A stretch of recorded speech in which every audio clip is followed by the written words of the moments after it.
I heard bad things about using fabric softener. I got a new washing machine. I don't want to ruin it. Okay, so here's what you need to know about fabric softener.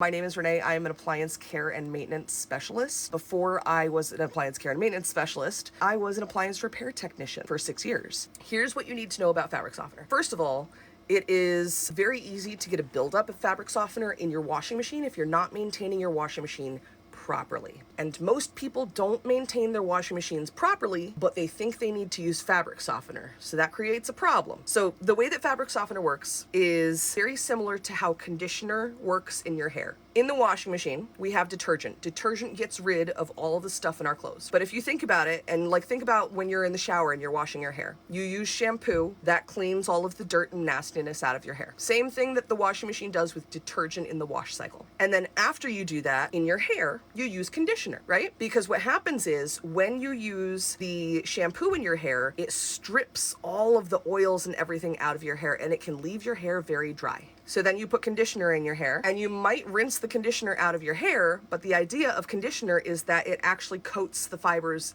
not the fibers, we're thinking fabric.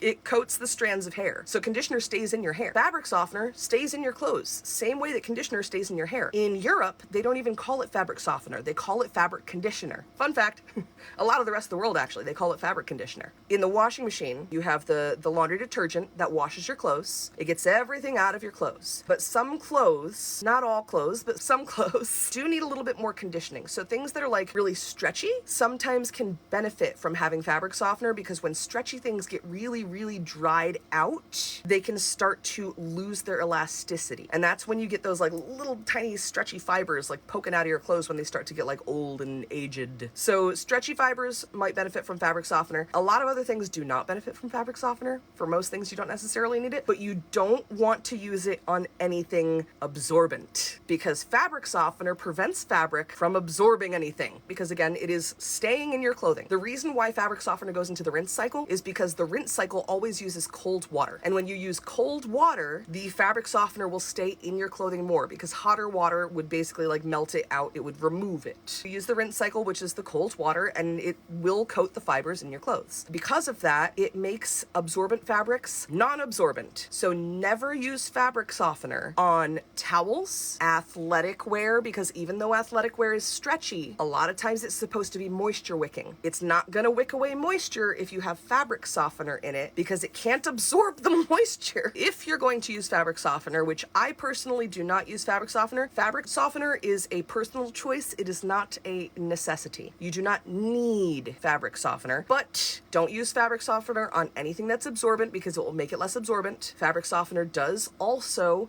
make clothing more flammable. And if you're going to use fabric softener builds up on the inside of washing machines very, very easily if you're using it incorrectly and if you're not maintaining your machine properly. And that's when you can have some of the parts, like the bearings, can start to get eaten away basically by that buildup, because it's not just fabric softener. It's, fabric softener, it starts to stick to your machine, and then other stuff starts sticking to that. So then you start getting like dirt and grime stuck to it.